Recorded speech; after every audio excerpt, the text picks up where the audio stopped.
For my project, I decided to focus on how gender communication within the education system in America either propels students to reach their fullest potential or withholds them and then they never reach their fullest potential. And I decided to research this topic after reading the chapter 8 in the textbook, which was the gendered communication chapter, because I really thought it was very interesting. So, the educational system enforces those traditional learned genders that we all learned about from the textbook. And I think the biggest reason why I included this in my paper was because typically, as we know, males are appointed leaders. Males feel, instinctively that they should be the ones leading. So, when considering teachers assigning, group projects, they don't do all boys and all girls in groups because that's a way to insinuate gendered bias, because that's you assuming that boys and girls cannot work together constructively. But specifically when mixing boys and girls in a group, especially at a very young age, if the boys are the ones to lead, it's going to set the stage to have young kids recognize that males will be the leaders in situations where they're expected to lead. And we see that through the males staying, like the wives staying at home taking care of the kids traditionally, and the husbands going out to work. I also believe that the disparities within the classroom includes the teacher's expectations. Again, like I was just saying, the differences between boys and girls, the teacher is going to, expect the boys to act out more, and the teachers are going to expect the girls to be, I guess, more obedient, listen to the rules maybe just a little bit more.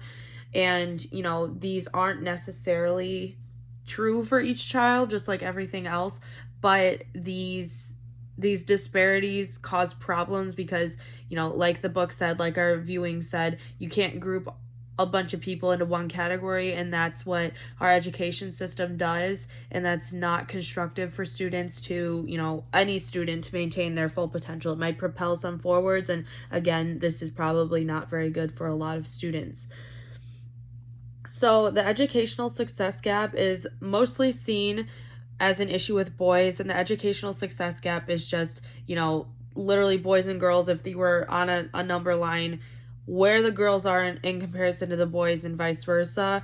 And this is mostly attributed to the masculine understanding, or like masculine definition, I guess, of masculinity within the schools and within the boys that are at school. Because I think like in high school, being masculine or being cool was, not caring about your grades, like passing just enough that you were almost failing still and you could do whatever you want. And I think that, like the book said, that this was really a reflection of the pop culture at the time, especially in the early 2000s when the media and the internet and all that started coming out.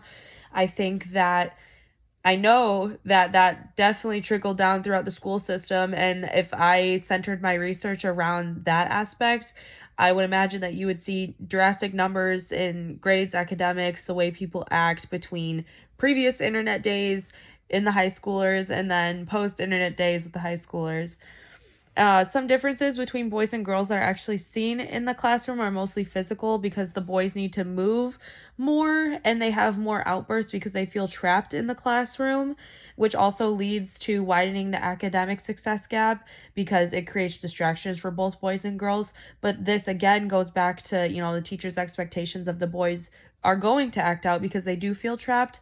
And there actually is, I believe, in one of the sources that I was reading through for my paper, there is higher cases of ADHD in males. So it kind of makes sense in a way that they would have these outbursts if they're feeling trapped in a room.